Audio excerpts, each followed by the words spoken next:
वंदे मातरम, वंदे मातरम, वंदे मातरम, वंदे मातरम। हाँ, ये कहानी मेरी है। मुझे पहचानो, मैं तुम में से ही एक हूँ। कभी किसी की बेटी, कभी किसी की बहन, कभी किसी की प्रेमिका, तो कभी किसी की पत्नी।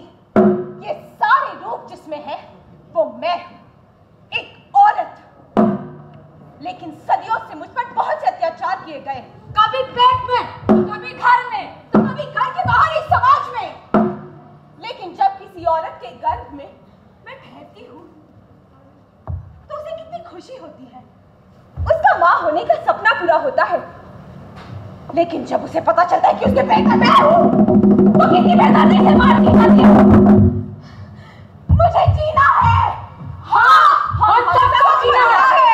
वंदे मातरम, वंदे मातरम। क्या हो रहा है? No admission, without permission. हाँ, पता है। हे भगवान, इस बार तो पोता दिला दे। बड़ी इच्छा है घर में मेरे पोता हो। हाँ माँ, मुझे भी इस बात की फिक्र हो रही है। घर में पहले से ही 2 बेटियां हैं, न जाने इस बार क्या होगा। अरे ओ भाई साहब, हमारे घर में भी 4 बेटियां हैं। हाँ। मुबारक हो, आपको बेटी हुई है। क्या? हाँ, गई भैंस पानी में। अब मुसीबत है। क्या सोचा था मैंने। अरे राजेश, तू इतना नर्वस क्यों लग रहा है? अरे मेरे यहाँ लड़की पैदा हुई है यार।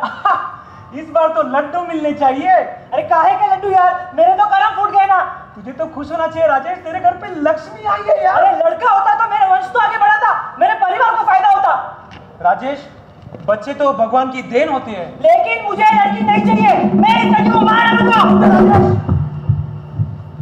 देखा आपने, अभी तो मैं पैदा ही हुई थी, अभी तो माँ के सीने से लिपट कर दूध भी नहीं पिया कि कितनी बेदर्दी से मेरा गला दबा। क्यों? इसलिए क्योंकि मैं लड़की हूँ। अरे मैं भी तो एक इंसान हूँ, मैं जीना चाहती हूँ। हाँ, मैं जीना चाहती हूँ, मैं खेलना चाहती हूँ। वंदे मातरम, वंदे मातरम। बेटी सरिता, कहाँ है तू? माँ, मैं बाजू वाले अंकल क्या खेल रही हूँ। बेटी जल्दी से आके खाना तो खा ले। हाँ माँ, आती हूँ। ठीक है। वाह वाह वाह वाह वाह वाह, हमारी बिटिया रानी क्या कर रही है? अंकल मैं खेल रही हूँ। बेटा चॉकलेट खाओगे? चॉकलेट? हाँ अंकल। बेटा जरा हमारे पास तो आना। ये क्या कर रहे हैं अंकल आप? कुछ नहीं बेटा, अपनी माँ को मत बताना, हमारे पास तो आना। छोड़िए अंकल, मैं अपनी मम्मी को बताऊंगी। मुझे सब पसंद नहीं। छोड़ो अंकल। कितनी खुश थी मैं वहां खेलते हुए, तभी इस पड़ोसी की बुरी नजर मुझ पर पड़ी। अरे नाजुक कली की तरह थी मैं, इसी का फायदा उठाकर उसने मेरे जिस्म के साथ खेला। इस हादसे से गुजर मैं बड़ी हुई। अब मैं जवान हो गई हूँ, किसी के सपने देखने लग गई हूँ। अरे कोई मेरा इंतजार कर रहा है। वंदे मातरम, वंदे मातरम। ये मयूरी भी ना कभी टाइम पे नहीं आती। 1 घंटा हो गया इंतजार करते हुए। राज, आई एम सॉरी, मैं थोड़ा लेट हो गई। थोड़ी सी देर? मैं 1 घंटे से तुम्हारा पागलों की तरह इंतजार कर रहा हूँ। राज, आई एम सॉरी ना।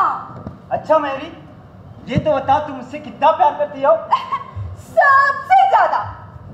तो चलो आज हम तुम जी भर कर प्यार करेंगे। नहीं राज, ये सब शादी के बाद। इसका मतलब तुम मुझसे प्यार नहीं करती? राज, ऐसी बात नहीं है, लेकिन मैं अभी सबके लिए राजी नहीं हूँ। नहीं, मुझे कुछ नहीं सुनना। मैं जो कहता हूँ तुम्हें करना पड़ेगा। ठीक है, अगर तुम्हारा यही कहना है तो मेरी बात भी सुन लो। तुम जैसे इंसान से मैं सब रिश्ते तोड़ती हूँ। अगर तुम मेरी नहीं हुई तो मैं तुम्हें किसी और को भी नहीं होने दूंगा। क्या कर लोगे तुम? तुम देखना चाहती हो मैं क्या करती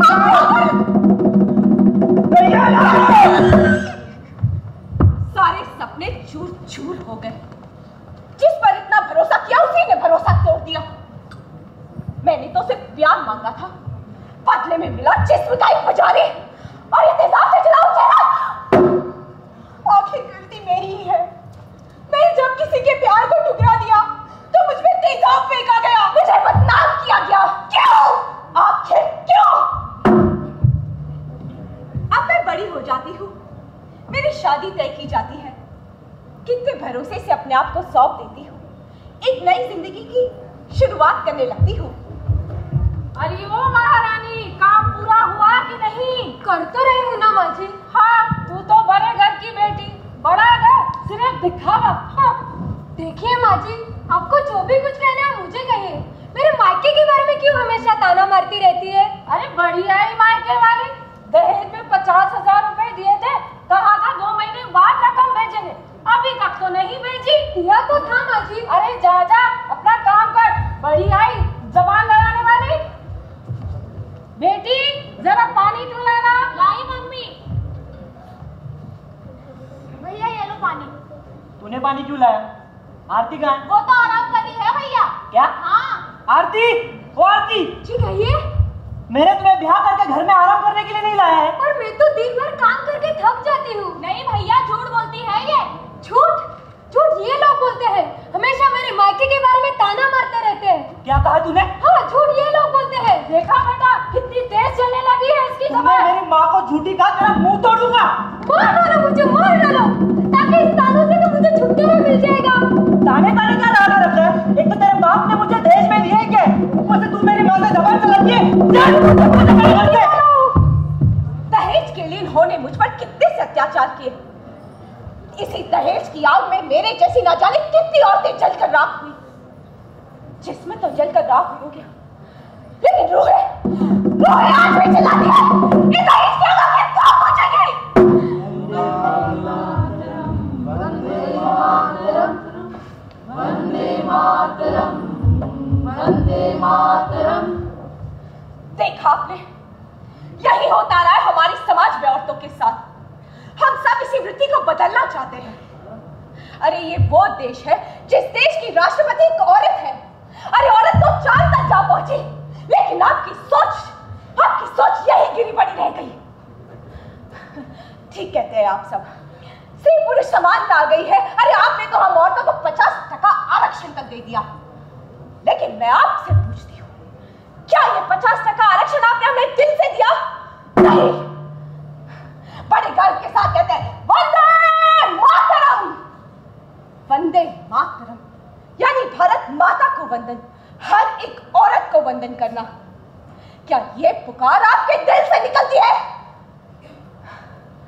नहीं। इसीलिए हम सब ये कहते हैं, फिर न रो सके कोई दुल्हन, जोर जुल्म का न हो निशान, मुस्कुराओ के दया गगन, हम रचेंगे ऐसी दास्तां, हम वतन को यूं सजाएंगे, हर खुशी को ढूंढते हुए, आ गए यहाँ जवां कदम, जिंदगी को ढूंढते हुए, गीत गा रहे हैं आज हम, रागिनी को ढूंढते हुए, रागिनी को